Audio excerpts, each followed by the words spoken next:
साथियों, निर्वाचन आयोग द्वारा ईएमएस पोर्टल तैयार किया गया है या यूं कहें एम्प्लॉय मैनेजमेंट सिस्टम तैयार किया गया है, जिसमें सभी डीडीओस को अपने एम्प्लॉय की इंफॉर्मेशन को अपडेट करना होगा। अब आपसे जो पहले ऑफलाइन सूचनाएं ली जाती थी, जो आपसे परिपत्र लिए जाते थे कि आपका दिनस्थ कितने कार्मिक है, उनसे संबंधित सारी इंफॉर्मेशन आपसे ऑफलाइन ली जाती थी या डेटा एक्सेल में लिया जाता था। अब वो नहीं लिया जाएगा। अब आपको डायरेक्ट जो ईएमएस पोर्टल है उस पर सारी सूचनाएं आपके अधीनस्थ जितने भी कार्मिक है उनकी फीड करनी होगी। तो इस वीडियो में मैं रामनिवास मेहरा आपको बताऊंगा कि आपको कैसे जो ईएमएस पोर्टल है उस पर लॉगिन करना है, कैसे आपको आपके कार्मिकों की सूचनाओं को अपडेट करना है, कैसे आपके अधीनस्थ जितने भी विद्यालय है उनको मैप्ड करना है, कैसे सूचनाएं आपको इलेक्शन कमीशन को पहुंचानी, सारी इंफॉर्मेशन आपको इस वीडियो में स्टेप बाय स्टेप मिल जाएगी। तो साथियों, वीडियो में प्रक्रिया बताने से पहले मेरा आपसे छोटा सा निवेदन रहेगा कि आप चैनल पर नए हैं तो प्लीज चैनल को सब्सक्राइब अवश्य कर लीजिएगा, साथ में घंटी वाले बेल आइकन को दबाकर ऑल पर भी प्रेस कीजिएगा। अब साथियों, आपको ईएमएस पोर्टल पर जाने के लिए क्या करना है, सबसे पहले इस वीडियो को अंत तक देखना है। अंत तक आप वीडियो देख लेंगे तो उसके बाद आप वीडियो देखने के बाद सारी प्रक्रिया से परिचित हो जाएंगे कि आपको कैसे ईएमएस पोर्टल पर कार्य करना है। उसके बाद इस वीडियो के डिस्क्रिप्शन बॉक्स में आपको जाना है, जहां मैंने आपको ईएमएस पोर्टल पर जाने के लिए लिंक उपलब्ध करवा रखा है। इस वीडियो के डिस्क्रिप्शन बॉक्स में जो मैंने लिंक उपलब्ध करवाया है उस पर आप जैसे ही क्लिक करेंगे या फिर जो वेबसाइट मैंने आपको बताई है उसको आप जैसे ही गूगल पर सर्च करेंगे आपके सामने इस तरह का पेज आएगा। तो अब आपको यहां मिल जाएगा ईएमएस 2023। तो जब आपको यह मिल जाए तो आपको इस पर क्लिक कर लेना है। जैसे आप इस पर क्लिक करेंगे आपके सामने इस तरह का पेज ओपन होकर आ जाएगा। यहाँ आपको वेलकम लिखा दिखाई देगा। अब यहाँ आपसे पूछा जा रहा है ऑफिस, तो आप यहाँ क्लिक करेंगे तो आपके लिए जो भी लागू रहे, यहाँ ऑफिस का ऑप्शन मिल जाएगा, ट्रेजरी का ऑप्शन मिल जाएगा, एनआईसी का ऑप्शन आपको यहाँ मिलेगा और सीईओ का ऑप्शन यहाँ मिलेगा। तो मेरा जो विद्यालय है वो ऑफिस है तो मैं यहाँ ऑफिस सेलेक्ट कर रहा हूँ। यदि आपका विद्यालय भी ऑफिस है तो आप यहाँ ऑफिस ही सेलेक्ट करेंगे, इस बात का आपको ध्यान में रखना है। उसके बाद आपको यहाँ एक इंपॉर्टेंट बात याद रखनी है, यूजर नेम एंटर करने के लिए कहा जा रहा है। तो आपको यूजर नेम क्या एंटर करना है, आपके डीडीओ कोड, जो भी आपके डीडीओ कोड है वो आपको यहाँ एंटर कर लेने हैं। उसके बाद नीचे आपको पासवर्ड एंटर करने के लिए कहा जाएगा। तो आपको अभी डिफॉल्ट पासवर्ड दिया गया है 1 2 3, ये आपको याद रखना है कि आपको पासवर्ड यहाँ क्या एंटर करने हैं, 1 2 3 एंटर कर लेने हैं। फिर आपको पासवर्ड चेंज करने के लिए कहा जाएगा, तो वो प्रक्रिया भी मैं आपको बताऊंगा। परंतु अभी आपको यहाँ पासवर्ड जो सबसे पहली बार आप लॉगिन करेंगे तो 1 2 3 पासवर्ड आपको यहाँ डाल लेने हैं। मतलब यूजर नेम में आपको आपका डीडीओ कोड डालना है, पासवर्ड में 1 2 3 आपको एंटर कर लेना है। फिर आपको यहाँ कैप्चा कैलकुलेशन दिखाई देगा, इसको आपको सेम टू सेम यहाँ कैप्चा जहां लिखा दिखाई दे यहाँ पर आपको लिख देना है। सेम जैसा यहाँ लिखा है ऐसा कैसे यहाँ लिख लेना है। और यदि ये कैप्चा कैलकुलेशन आपको समझ में नहीं आता है तो यहाँ आपको चेंज करने के लिए ऑप्शन भी दिया हुआ है। तो जैसे आप यहाँ क्लिक करेंगे कैप्चा कैलकुलेशन जो है आपके सामने से चेंज हो जाएंगे और फिर आपके सामने नए कैप्चा कोड आएंगे। तो उन कैप्चा कोड को आपको सेम टू सेम यहाँ एंटर कर देना है। फिर आपको ऑप्शन मिलेगा यहाँ लॉगिन का, तो आपको लॉगिन पर क्लिक कर लेना है। अब आपके सामने इस तरह का पेज ओपन होकर आ जाएगा। आपके ऑफिस का नेम आपको यहाँ दिखाई देगा, जहां मेरा कर्सर जा रहा है वहां आपको देखना है। जिस भी ऑफिस को आप लॉगिन कर रहे हैं वो ऑफिस का नेम आपको यहाँ दिखाई देगा। उसके बाद आपको यहाँ चेंज पासवर्ड का ऑप्शन मिलेगा। तो जो आपके सबसे पहले आपको ओल्ड पासवर्ड डालने के लिए यहाँ कहा जाएगा। तो ओल्ड पासवर्ड आपके क्या थे, मैंने आपको स्टार्ट में ही बता दिया कि ओल्ड पासवर्ड आपके 1 2 3 थे, वो आपको यहाँ डाल लेने हैं। अब आपको न्यू पासवर्ड और कंफर्म पासवर्ड करने हैं। तो उसमें आपको यहाँ ध्यान रखना है कि कैपिटल लेटर भी होना चाहिए, स्मॉल लेटर भी होना चाहिए, नंबर भी होना चाहिए और स्पेशल कैरेक्टर भी होना चाहिए। ये मैंने आपको यहाँ डिस्प्ले कर दिया है एक एग्जाम्पल कि आप पासवर्ड कैसे बनाएंगे। यहाँ पर वो एग्जाम्पल मैंने यहाँ पर डिस्प्ले कर दिया है। तो आप इसकी सहायता लेके पासवर्ड आप सेम टू सेम नहीं बनाएंगे, परंतु मैंने आपको यहाँ एग्जाम्पल बताया है। इस एग्जाम्पल की सहायता लेकर आप आपके पासवर्ड डिजाइन कर सकते हैं। तो आप यहाँ जो आपके न्यू पासवर्ड बनाना चाहते हैं वो पासवर्ड यहाँ एंटर कर लेंगे। फिर सेम टू सेम उन्हीं पासवर्ड को आपको यहाँ एंटर कर देना है। फिर आपको यहाँ ऑप्शन मिल जाएगा सेव का, तो आपको सेव वाले ऑप्शन पर आप क्लिक कर लेना है। जैसे ही आप सेव पर क्लिक करेंगे आपको यहाँ एक मैसेज मिलेगा अपडेट सक्सेसफुल, और जैसे अपडेट सक्सेसफुल का आपको मैसेज मिलेगा आपके सामने ऐसे वो मैसेज कुछ टाइम डिस्प्ले होगा और हट जाएगा। अब आपको इस तरह की इंफॉर्मेशन शो होगी।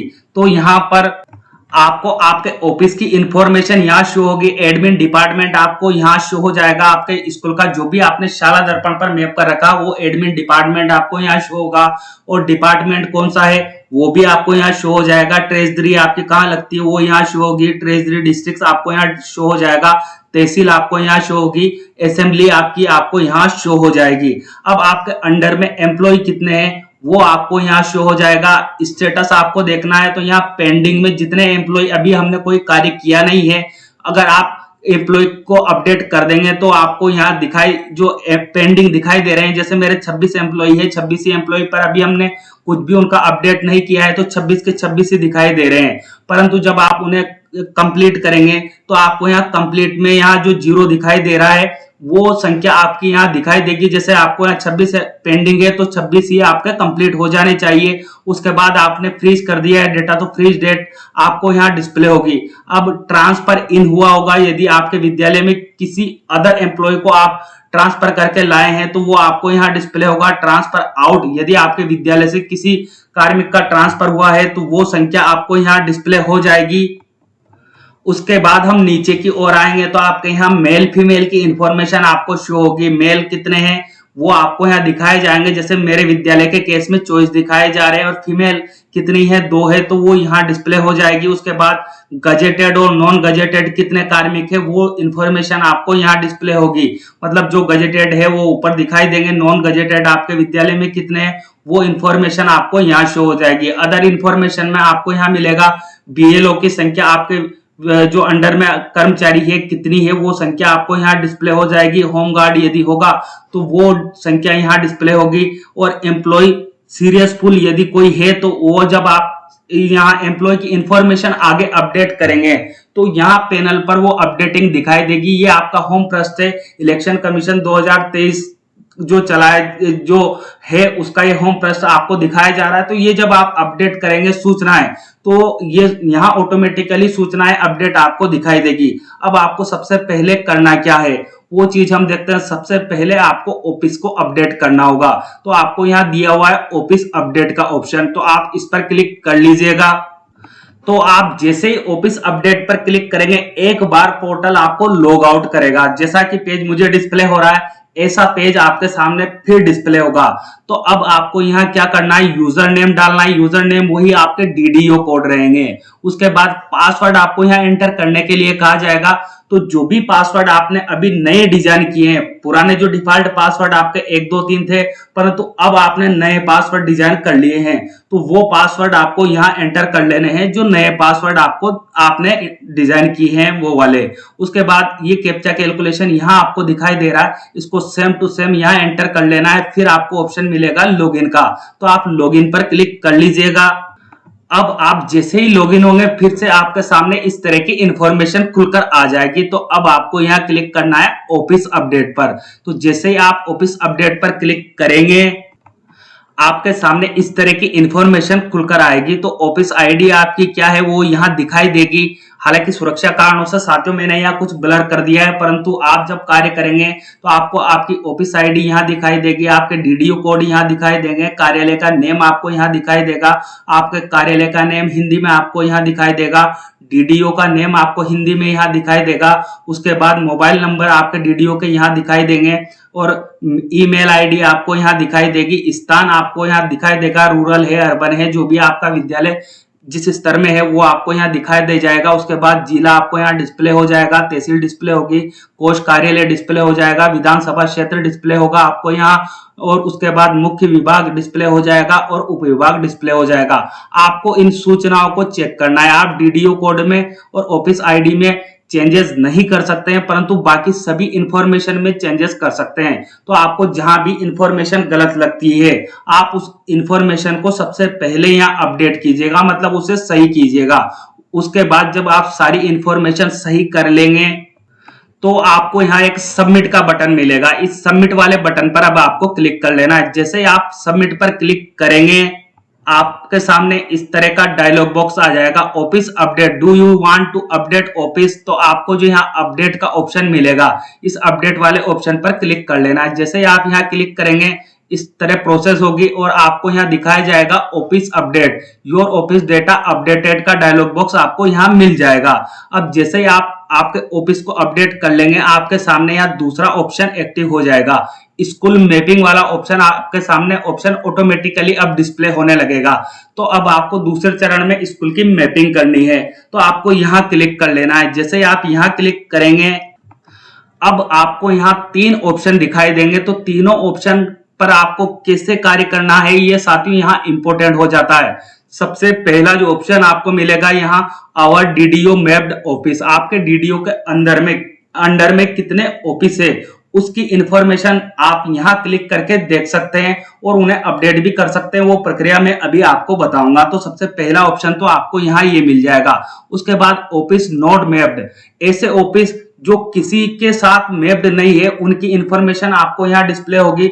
जैसे मान लो कि कोई विद्यालय आपके मैं एग्जांपल आपको दे दूं कि कोई विद्यालय आपके अंडर में आता है, परंतु वह किसी कारण से त्रुटिवश जो पोर्टल डिजाइन किया गया उसमें कोई तकनीकी कमी रह गई हो और वो आपके अंडर में मैप नहीं हो रहा है और वो कहीं भी पेंडिंग पड़ा हुआ है, तो वो खाली दिखाए आपको यहाँ देगा, किसी भी ऑफिस में वो मैप्ड नहीं रहेगा, उसकी सूची आपको अलग से यहाँ डिस्प्ले हो जाएगी। और यदि उसमें आपका विद्यालय है तो आप कैसे सर्चिंग करेंगे, कैसे उस ऑफिस को वापस अपने पास लाएंगे, वो इन्फॉर्मेशन भी अभी मैं वीडियो में बता दूंगा। तो आपको ये इन्फॉर्मेशन यहाँ मिलने वाली है। उसके बाद office mapped other DDO code, अब ये जो तीसरे नंबर का ऑप्शन आपको यहाँ अवेलेबल करवाया हुआ है, इसमें क्या होगा कि यदि आपके अंडर में कोई एग्जांपल में ले लेता हूं कि कोई विद्यालय आपके अंडर में है परंतु वो किसी अन्य डीडीओ के अंडर में बोल रहा है, किसी अन्य डीडीओ की आईडी पर वो शो हो रहा है, तो वो इंफॉर्मेशन आपको यहाँ शो होगी।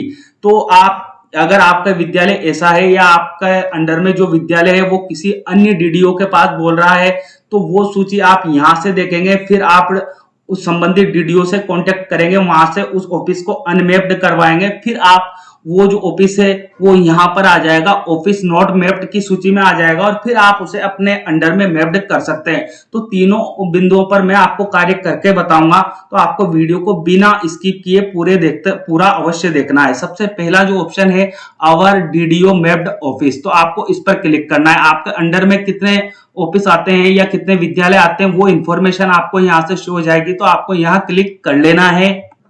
अब आप जैसे ही यहाँ क्लिक करेंगे इस तरह की इंफॉर्मेशन आपके सामने डिस्प्ले होगी। अब आपके अंडर में कौन कौन से ऑफिस आते हैं उनकी सूची आपको यहाँ डिस्प्ले हो जाएगी। आपको सबसे पहले जो डिस्प्ले होगा एनआईसी कोड, मतलब शाला दर्पण के जो एनआईसी कोड है वो आपको यहाँ शो हो जाएंगे। ऑफिस का नेम आपको यहाँ शो हो जाएगा और ब्लॉक आपको यहाँ शो हो जाएगा। उसके बाद कौन से गांव में वो विद्यालय, वो इंफॉर्मेशन आपको यहाँ शो होती रहेगी। उसके बाद सारी इंफॉर्मेशन आपके अंडर में जो ऑफिस आते हैं उनकी इंफॉर्मेशन आपको यहाँ शो हो जाएगी। तो आपको सबसे पहले चेक करना है कि जितने भी आपके अंडर में जो विद्यालय हैं या ऑफिस है वो आते हैं वो यहाँ शो हो रहे हैं कि नहीं हो रहे हैं। सबसे पहले तो आप ये चेक कर लेंगे। और यदि एक एग्जांपल मैं बता दूं आपको कि कोई विद्यालय ऐसा है जो आपके अंडर में नहीं है परंतु आपके अंडर में यहाँ शो हो रहा है, तो आपको यहाँ एक एक्शन के नीचे बटन मिलेगा अनमैप का, तो आप यहाँ अनमैप पर क्लिक कर दीजिएगा। अनमैप पर क्लिक करने के बाद वह जो ऑफिस है आपके यहाँ से हट जाएगा। ऐसी कंडीशन में फिर जब आपके विद्यालय में मान लो कि वो ऑफिस हट जाएगा तो आपको फिर आप ऑफिस वापस मैप्ड करना होगा। कोई यदि दूसरा विद्यालय आपके पास है जो दूसरे के पास है तो उसे मैप करना होगा, तो वो प्रक्रिया भी मैं आपको अभी बताऊंगा। तो सबसे पहले तो हम यहाँ देख लेते हैं कि यदि आपको ये सारी सूचनाएं सही शो हो रही है, ऐसी कंडीशन में तो आपको यहाँ ऑप्शन मिल जाएगा मैप और मैपिंग लॉग का। ये तो आप यहाँ अगर सारी सूचनाएं सही शो हो रही हो तो आपको इस ऑप्शन को काम में लेना है मैपिंग लॉग, और नहीं शो हो रही है तो अभी मैं आपको प्रक्रिया बताने वाला हूं, वो प्रक्रिया पहले आपको फॉलो करनी है, उसके बाद मैपिंग लॉग करनी है। मतलब मेरे को जो अभी है मेरे अधीनस्थ जितने भी विद्यालय हैं वो सारे यहाँ सही शो हो रहे हैं, तो मैं मैपिंग लॉग का जो ऑप्शन मुझे मिल रहा है इस पर क्लिक करूंगा। परंतु आपको ध्यान रखना है, मैं फिर याद दिला दूं कि यदि आपके अंडर में यहाँ कोई गलत स्कूल मैप हो रहा हो तो उसको सबसे पहले आपको अनमैप कर देना है। फिर आपको जो मैं प्रक्रिया अभी आगे बता रहा हूँ वो प्रक्रिया फॉलो करनी है, उसके बाद आपको मैपिंग लॉक करनी है। तो मेरे अधीनस्थ जो विद्यालय आ रहे हैं वो सारे सही है, इसलिए मैं यहाँ क्लिक कर रहा हूं मैपिंग लॉक पर। आपके भी यदि सारे विद्यालय सही आ रहे हो, आपके अंडर में जितने भी ऑफिस है वो सही आ रहे हो, तो आपको यहाँ मैपिंग लॉक पर क्लिक कर लेना है। तो आपके सामने इस तरह का डायलॉग बॉक्स आएगा, सब ऑफिस मैप्ड देन लॉक। तो आपको यहाँ मैपिंग का ऑप्शन मिल रहा है, इस पर क्लिक कर लेना है। जैसे आप यहाँ क्लिक करेंगे इस तरह का डायलॉग बॉक्स आपके सामने खुलकर आ जाएगा और आपको कहा जाएगा कि आपकी मैपिंग है जो वो लॉक हो चुकी है और अब आपको यहाँ स्कूल मैपिंग का ऑप्शन लॉक दिखाई देगा। अब आप इसमें चेंज नहीं कर सकते, मतलब आपका जो दूसरे चरण का कार्य है वो पूरा हो चुका है। अब आते हैं हम तीसरे चरण की ओर। तो आपको यहाँ अपडेट एम्प्लॉय के इंफॉर्मेशन आपको अपडेट करनी है, तो इस पर आपको क्लिक कर लेना है इस वाले ऑप्शन पर। जैसे आप यहाँ क्लिक करेंगे इस तरह की इंफॉर्मेशन अब आपके सामने यहाँ डिस्प्ले हो जाएगी। अब आपको साथियों यहाँ ध्यान रखना है कि आपको जो यहाँ एम्प्लॉय की लिस्ट बताई जा रही है, जैसे कि मेरे सामने यहाँ 5 ही एम्प्लॉय शो हो रहे हैं। ऐसे कंडीशन में आप सोचेंगे कि मेरे को जो एम्प्लॉय मिल रहे हैं वो कम क्यों मिल रहे हैं, तो आपको यहाँ देखना है। सबसे पहले आपको यहाँ पेज संख्या दी गई है कि कितने पेज है। आप भाई पहले पेज पर कार्य करना अभी कर रहे हैं, फिर उसके बाद आप दूसरे पेज पर कार्य करेंगे तो यहाँ 2 पर क्लिक कर लेंगे, फिर तीसरे पेज पर कार्य करेंगे तो यहाँ 3 पर क्लिक कर लेंगे, फिर चौथे पेज पर कार्य करेंगे तो यहाँ 4 पर क्लिक कर लेंगे और 5वें पेज पर कार्य करेंगे तो 5 पर क्लिक कर लेंगे। 6ठे पेज पर क्लिक करके आप अन्य कर्मचारी जितने भी आपके कर्मचारी हैं उनकी सूचनाओं को 1 बाय 1 अपडेट करेंगे। अब एक का मैं आपको करके बता देता हूं कि जैसे पहले नंबर का हमारा ये कार्मिक है, इनकी सूचनाओं को हम अपडेट करना चाहते हैं तो यहाँ ऑप्शन मिलेगा एडिट का। तो हम यहाँ एडिट पर क्लिक कर लेंगे और जैसे ही एडिट पर क्लिक करेंगे आपके सामने इस तरह की कार्मिक की सूचना खुलकर आएगी। तो आपको यहाँ कार्मिक कोड जो शाला दर्पण के इनके एनआईसी कोड है वो यहाँ दिखाई देंगे। कार्मिक की एम्प्लॉय आईडी आपको यहाँ दिखाई दे जाएगी, कार्मिक का नेम आपको यहाँ दिखाई देगा। ये 3 चीज आपके साथियों लॉक रहेगी। उसके बाद यहाँ आपको हिंदी में भी कार्मिक का नेम दिखाई देगा। यदि इसमें किसी प्रकार की गलती है तो आप संशोधन कर सकते हैं। जन्म दिनांक आपको यहाँ दिखाई देगी, तो जन्म दिनांक यदि गलत है तो आप इसमें संशोधन कर सकते हैं। मोबाइल नंबर भी कार्मिक के आपको यहाँ शो हो जाएंगे। उसके बाद ईमेल एड्रेस भी यहाँ आपको शो हो जाएगा। मेल फीमेल की इंफॉर्मेशन आपको यहाँ शो हो जाएगी। विभाग में पद कौन सा है वो यहाँ शो होगा। भाई गजेटेड है, नॉन गजेटेड है, सारी इंफॉर्मेशन आपको यहाँ शो हो जाएगी। स्टेट गवर्नमेंट का कर्मचारी है या केंद्र सरकार का कर्मचारी है वो इंफॉर्मेशन आपको यहाँ शो हो जाएगी। अब आपको यहाँ कार्य करना है साथियों, जहां मैं बता रहा हूँ यहाँ मिलेगी आपको कार्मिक की स्थिति। तो यहाँ आपको जनरल मिलेगा, तो आपको यहाँ क्लिक करना है।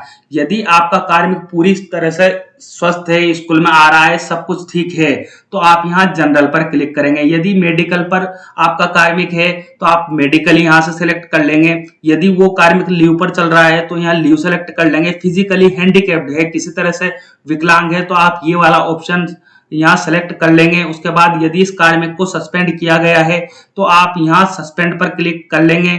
और यदि कार्मिक को टर्मिनेट किया गया है तो आप यहाँ से टर्मिनेट वाला ऑप्शन सेलेक्ट करेंगे। मतलब आपको कार्य इस बिंदु पर करना है मुख्य रूप से। तो फिलहाल मेरे इस कार्मिक के संदर्भ में जनरल ऑप्शन उचित है, तो मैं यहाँ जनरल सेलेक्ट कर लेता हूँ। उसके बाद यदि कार्मिक विकलांग है तो आपको यहाँ पर क्लिक करना है और जैसे आप यहाँ क्लिक करेंगे येस और नो के ऑप्शन आपके सामने आएगा। तो यदि आपका कार्मिक विकलांग है तो आप येस पर क्लिक कर लेंगे, अन्यथा आपको यहाँ पर नो पर ही रखना है। और विकलांगता का विवरण, यदि आप यहाँ विकलांग दिखाते हैं कार्मिक को तो उसका विवरण आपको यहाँ रिमार्क लिखना होगा कि किस प्रकार की विकलांगता है। उसके बाद गंभीर बीमारी से ये कार्मिक ग्रसित है तो आपको यहाँ क्लिक करना है। यहाँ आपको 2 ऑप्शन मिल जाएंगे यस और नो के। तो यदि गंभीर बीमारी से ग्रसित है तो आप यस पर क्लिक करेंगे, अन्यथा आप यहाँ नो पर क्लिक कर लेंगे। उसके बाद यदि गंभीर बीमारी है, आपने यहाँ यस सेलेक्ट किया है, इसी कंडीशन में आपको बीमारी का विवरण यहाँ दर्ज कर लेना है। फिर आना है साथियों उक्त इंफॉर्मेशन दर्ज करने के बाद आपको नीचे की ओर जहां आपको व्यक्तिगत दिनांक और संबंधित सूचना आपको यहाँ फिल करनी होगी। तो प्रथम नियुक्ति तिथि ऑलरेडी आपको यहाँ दिखाई देगी कार्मिक की कि प्रथम नियुक्ति तिथि उनकी क्या है। परंतु यदि इसमें गलती है तो आप यहाँ संशोधन भी कर सकते हैं। वर्तमान पद पर नियुक्ति तिथि भी आपको यहाँ डिस्प्ले हो जाएगी और सेवानिवृत्ति दिनांक भी आपको यहाँ डिस्प्ले हो जाएगी। यदि इन तिथियों में आपको किसी प्रकार का बदलाव लगता है तो आप चेंज कर सकते हैं। और हालांकि ये जो तिथियां आएगी आपके शाला दर्पण से उठाई गई है, सारा डेटा यहाँ शाला दर्पण से आ रहा है, तो आपको इस बात का ध्यान रखना है कि आप सारी इंफॉर्मेशन को पहले कार्मिक से एक निश्चित परिपत्र में भरवा ले, उसके बाद ही यहाँ सूचनाएं अपडेट करें। तो ये सारी सूचनाएं आपको देख लेनी है। यदि किसी प्रकार का इन तिथियों में चेंजेस है तो आप तिथियों में चेंजेस कर लेंगे। उसके बाद आप आएंगे नीचे की ओर, तो यहाँ पता एवं पोस्ट संबंधी सूचनाएं आपको डिस्प्ले होगी। तो यहाँ ऑलरेडी बहुत सारी सूचनाएं आपको पहले से फिलअप दिखाई देगी, परंतु कुछ सूचनाएं आपको फिल करनी होगी। जैसे वर्तमान निवास का जिला आपको यहाँ डिस्प्ले हो जाएगा, वर्तमान निवास की विधानसभा आपको यहाँ डिस्प्ले होगी, इपिक कार्ड नंबर यहाँ आपको ऑटोमेटिकली डिस्प्ले होते रहेंगे। अब आपको यहाँ क्रम संख्या डिस्प्ले नहीं होगी, आपको क्रम संख्या डालनी होगी। जो क्रम संख्या आपको डालनी है साथियों, तो यदि आपको क्रम संख्या का पता नहीं है तो आप आपके संबंधित बीएलओ से संपर्क कर लीजिएगा। और जब आप बीएलओ से संपर्क करेंगे तो उनसे आप पूछ लीजिएगा कि भाई क्रम संख्या क्या है और भाग संख्या क्या है। ये दोनों चीज आपको यहाँ एंटर करनी होगी। और साथियों आप इसे ढूंढ भी सकते हैं, इंटरनेट पर ऑनलाइन ढूंढ सकते हैं। यदि आपको समस्या है तो मुझे कमेंट बॉक्स में कमेंट करके बताइएगा, मैं अलग से एक वीडियो जारी कर दूंगा जिसमें आपको बताऊंगा कि आप कैसे आपकी क्रम संख्या और भाग संख्या ऑनलाइन बिना बीएलओ से पूछे ढूंढ सकते हैं। ये वीडियो में प्रत्यक्ष से जारी करूंगा। उसके बाद आपको यहाँ बताना होगा इपिक कार्ड जिला। जैसे आपको यहाँ मिल रहा है तो यहाँ सेलेक्ट एनीवन का ऑप्शन मिलेगा, तो आप यहाँ क्लिक करेंगे तो आप जिला यहाँ से चयन करेंगे कि इपिक कार्ड का आपका जिला कौन सा है, तो वो जिला आपको यहाँ से सेलेक्ट करना होगा। जैसे मैंने जो जिला था वो यहाँ सेलेक्ट कर लिया है। तो जब आप इपिक कार्ड का जिला यहाँ पर सेलेक्ट कर लेंगे तो आपको यहाँ विधानसभा क्षेत्र जहाँ इपिक कार्ड बना है वो सेलेक्ट करने के लिए कहा जाएगा। तो आप यहाँ पर क्लिक कीजिएगा, ऑटोमेटिकली यहाँ पर आपके सामने इंफॉर्मेशन खुलकर आ जाएगी कि आपका इपिक कार्ड कौन से विधानसभा क्षेत्र से है, तो वो आपको यहाँ से सेलेक्ट कर लेना है। उसके बाद स्थायी निवास का जिला आपको यहाँ बताना होगा, तो आपको यहाँ चयन करना है। तो स्थायी निवास आपका कौन से जिले में है तो वो आपको बताना होगा, तो यहाँ से आप स्थायी निवास का जिला सेलेक्ट कर लीजिएगा। उसके बाद आपको यहाँ स्थायी निवास की विधानसभा क्षेत्र बतानी होगी, तो आप यहाँ पर आपको यहाँ पर क्लिक करना है और जिस विधानसभा क्षेत्र का आपका निवास है वो विधानसभा क्षेत्र आप यहाँ सेलेक्ट कर लेंगे। उसके बाद अगले बिंदु पर आपको बताना होगा कि आप बीएलओ हैं, तो आपको बीएलओ का यहाँ ऑप्शन दिया हुआ है, यहाँ नो सेलेक्ट हो रहा है। तो यदि आप बीएलओ है तो यस पर सेलेक्ट करेंगे और यदि नहीं है तो आप नो पर क्लिक करेंगे। उसके बाद यदि आप बीएलओ है तो कौन से जिले के हैं वो आपको यहाँ बताना होगा। स्पष्ट लिखा गया है कि बीएलओ का जिला, तो आप यहाँ सेलेक्ट करेंगे। आपको लगता है कि आप बीएलओ है और आपको बना रखा है तो आप यहाँ से जिला सेलेक्ट कर लेंगे, और नहीं बना रखा है तो आप अदर जीरो ऑप्शन ही आप यहाँ सेलेक्ट करेंगे। उसके बाद यदि आप बीएलओ है तो आपकी विधानसभा क्षेत्र कौन सी है वो आपको यहाँ से सेलेक्ट करना होगा, और यदि आप बीएलओ नहीं है तो अदर जीरो पर ही आपको यहाँ रखना है। उसके बाद अगली इंफॉर्मेशन आपको देनी है बीएलओ पार्ट नंबर। यदि आप बीएलओ है तो कौन सी भाग संख्या के है वो आपको यहाँ एंटर कर लेने हैं। उसके बाद यदि आप होम गार्ड हैं तो आपको यहाँ पर क्लिक करना है, और यहाँ क्लिक करने के बाद यस पर क्लिक कर लेना है, और नहीं है तो आपको नो पर क्लिक कर लेना है। और यदि आप होम गार्ड है तो आपको आपके बेल्ट नंबर यहाँ एंटर कर लेने हैं। ये सूचनाएं आपको आपका पता एवं वोट संबंधी सूचनाएं आपको इस तरह से इस फॉर्म पर फिलअप कर लेनी है। उसके बाद आपको आना है नीचे की ओर, जहां आपको भुगतान संबंधी सूचना फिलअप करनी होगी। तो सबसे पहले आपको यहाँ आपका पे बैंड दिखाया जाएगा, तो आपको आपका पे बैंड यहाँ चेक करना है। यदि इसमें किसी प्रकार का बदलाव है तो आप इसमें बदलाव कर सकते हैं, ये आपको चेक कर लेना है। उसके बाद ग्रेड पे की इंफॉर्मेशन आपको यहाँ शो होगी, तो आपको आपका ग्रेड पे यहाँ देख लेना है, या आपके संबंधित कर्मचारी का ग्रेड पे यहाँ देखना है। यदि इसमें बदलाव करना है तो आप बदलाव कर सकते हैं। मूल वेतन की इंफॉर्मेशन भी आपको यहाँ मिल जाएगी। मूल वेतन में यदि आप चेंजेस करना चाहते हैं तो उसके लिए आपके पास ऑप्शन अवेलेबल है, आप यहाँ क्लिक करके मूल वेतन संबंधित कार्मिक का चेंज कर सकते हैं। उसके बाद आगे आपको उनकी भुगतान की बैंक के IFSC कोड दिखाई देंगे, तो आप इनमें चेंजेस नहीं कर सकते। यहाँ से जो पोर्टल है इस पोर्टल से यहाँ से चेंजेस नहीं होगा। ये जो डेटा उठाया गया है ये शाला दर्पण से उठाया गया है। तो आपको अगर यहाँ कुछ गलती लगती है तो आप शाला दर्पण के प्रपत्र 10 में चेंजेस कीजिएगा, वो अपडेट यहाँ पर आ जाएगा। तो आईएफएससी कोड आपको यहाँ मिल जाएंगे, बैंक के खाता संख्या आपको यहाँ डिस्प्ले होगी, उसके बाद बैंक का नेम आपको यहाँ डिस्प्ले हो जाएगा और बैंक की ब्रांच आपको यहाँ शो हो जाएगी। उसके बाद सबसे अंत में आपको ऑप्शन मिलेगा सबमिट का। तो जब आप सारी इंफॉर्मेशन संबंधित कार्मिक की चेक कर लेंगे, आपको लगता है कि आपने सारी इंफॉर्मेशन सही फिल की है, तो आपको यहाँ सबमिट पर क्लिक कर लेना है। जैसे आप सबमिट पर क्लिक करेंगे आपको डायलॉग बॉक्स मिल जाएगा यहाँ पर अपडेट सक्सेसफुली का। तो इस तरह आपको साथियों प्रत्येक कार्मिक की सूचना आपको यहाँ इस पोर्टल पर अपडेट करनी होगी। जितने भी कार्मिक आपके अधीनस्थ थे उन सभी कार्मिकों की सूचना आपको अपडेट करनी होगी। इस बात का आपको ध्यान रखना है। मैंने एक का आपको करके बताया है, परंतु आपको सभी कार्मिकों की करनी है।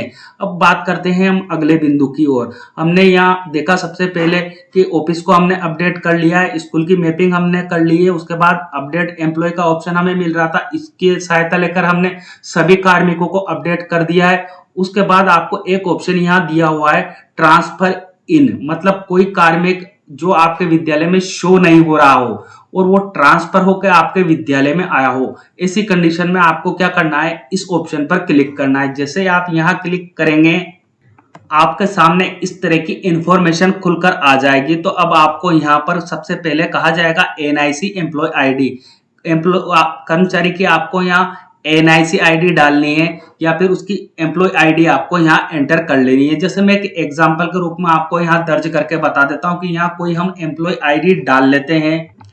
तो मैंने यहाँ एक एम्प्लॉय आईडी डाल ली है। उसके बाद यहाँ ऑप्शन मिलेगा सर्च का, तो आपको इस पर क्लिक कर लेना है। जैसे आप यहाँ क्लिक करेंगे कुछ टाइम प्रोसेस होगा और इस तरह की इंफॉर्मेशन आपके सामने खुलकर आ जाएगी। अब सारी जिस एम्प्लॉय को आप सर्च करना चाहते हैं वो एम्प्लॉय की इंफॉर्मेशन आपको यहाँ शो होने लगेगी। तो आपको इस सारी इंफॉर्मेशन को चेक करना है। यदि यही एम्प्लॉय है जिसको आप आपके जो ऑफिस है उसमें ऐड करना चाहते हैं तो आपको यहाँ ऐड का ऑप्शन मिल जाएगा।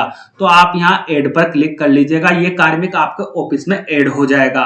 तो इस तरह आपको जो यहाँ ऑप्शन दिया हुआ है ट्रांसफर इन का, इस ऑप्शन का उपयोग करना है। अब अगला ऑप्शन आपको यहाँ दिया गया है ट्रांसफर आउट। तो आपको इस ऑप्शन पर क्या कार्य करना है, सबसे पहले आपको इस ऑप्शन पर क्लिक करके मैं बता देता हूं। तो यहाँ आप जैसे ही क्लिक करेंगे आपके सामने इस तरह की इंफॉर्मेशन खुलकर आएगी।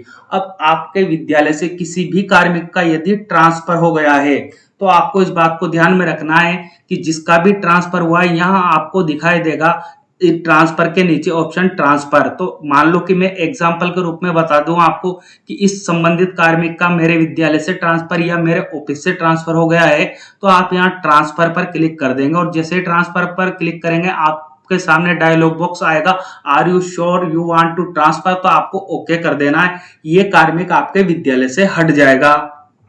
उसके बाद हम बात करें अन्य ऑप्शनों की, तो आपको यहाँ अन्य ऑप्शन और मिलेंगे। यहाँ एक ऑप्शन मिलेगा रिपोर्ट का।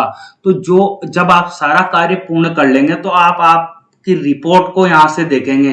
तो आप सबसे पहले यहाँ रिपोर्ट पर क्लिक कर लीजिएगा। जैसे आप यहाँ पर क्लिक करेंगे आपके सारे कार्मिकों की इंफॉर्मेशन आपको यहाँ शो हो जाएगी। अब आप इसे प्रिंट करना चाहते हैं तो आपको यहाँ ऑप्शन मिलेगा प्रिंट का, और यदि आप इसे एक्सेल में डाउनलोड करना चाहते हैं तो एक्सेल का ऑप्शन भी आपको यहाँ मिल जाएगा। तो आपको इसकी प्रिंट ले लेनी है, प्रत्येक इंफॉर्मेशन को प्रत्येक कार्मिक से चेक करवा लेनी है कि कहीं गलती तो नहीं है, और सारे कार्मिक इन इंफॉर्मेशन को चेक कर लेंगे। उसके बाद आपको आखिरी और अंतिम कार्य करना है, वो लोक का करना है। तो वो ऑप्शन भी मैं साथियों आपको बता देता हूं कि वो ऑप्शन आपको यहाँ मिल जाएगा लोक का। तो सारी इंफॉर्मेशन आप अपडेट कर देंगे। उसके बाद आप इस लॉक ऑप्शन का उपयोग करेंगे। हालांकि मैंने अभी सारे कार्मिकों की इंफॉर्मेशन अपडेट नहीं की है, इसलिए मैं यहाँ लॉक का उपयोग नहीं कर रहा हूं। तो आप जब सारी इंफॉर्मेशन अपडेट कर देंगे तो यहाँ लॉक पर आपको क्लिक कर लेना है। जैसे आप लॉक पर क्लिक करेंगे आपसे फिर पूछा जाएगा कि आप इन इंफॉर्मेशन को लॉक करना चाहते हैं, तो आपको यस पर क्लिक कर देना है। आपकी सारी सूचनाएं या फिर पोर्टल आपसे और भी इंफॉर्मेशन मांग सकता है। हो सकता है कि आपके जो मोबाइल नंबर वहां रजिस्टर है उस पर ओटीपी आए। तो मैं साथियों यहाँ से आगे आपको इसलिए नहीं बता पा रहा हूँ क्योंकि मैंने अभी सारे कार्मिक जो मेरे हैं उनकी सारी इंफॉर्मेशन को अपडेट नहीं किया है, इसलिए मैं लॉक नहीं कर रहा हूं। परंतु जब आप सारे कार्मिकों की करेंगे तब आपको यहाँ पता चलेगा कि आपको लॉक पर क्लिक करना है। उसके बाद जो जो भी इंफॉर्मेशन आपसे पोर्टल मांगता है, जैसे मान लो कि वो मांग लेता है कि ओटीपी आपसे मांगे जाते हैं, तो आपके रजिस्टर मोबाइल नंबर है, जो आपके नियंत्रण अधिकारी के रजिस्टर मोबाइल नंबर है, उस पर ओटीपी आएंगे। उन ओटीपी को आपको एंटर कर देना और सबमिट कर देना है। मतलब ये सारी इंफॉर्मेशन फिर लॉक हो जाएगी और इलेक्शन कमीशन ऑफ इंडिया के पास पहुंच जाएगी। तो इस तरह साथियों जो हमारा ये नया पोर्टल है EMS, इस पर आपको कार्य करना है। उम्मीद है साथियों जानकारी आपको अच्छी लगेगी, और जानकारी आपको अच्छी लगे तो प्लीज मुझे कमेंट बॉक्स में कमेंट करके अवश्य बताइएगा कि आपको जानकारी कैसी लगी। और हाँ साथियों, यदि आप मुझसे वीडियो में और जानकारी चाहते हैं, किसी भी अन्य प्रकार की जानकारी चाहते हैं, तो आप वीडियो में कमेंट बॉक्स में मुझे कमेंट कर सकते हैं और बता सकते हैं कि सर आप इस टाइप के वीडियो बनाइए। जो भी आपको कार्य की आवश्यकता है आप वो कमेंट कीजिए। मैं आपकी सहायता है तो संबंधित वीडियो जल्दी ही बनाकर आपको उपयोग के लिए जारी कर दूंगा। मिलते हैं साथियों इसी तरह के अहम अपडेट के साथ, तब तक के लिए जय हिंद, जय भारत।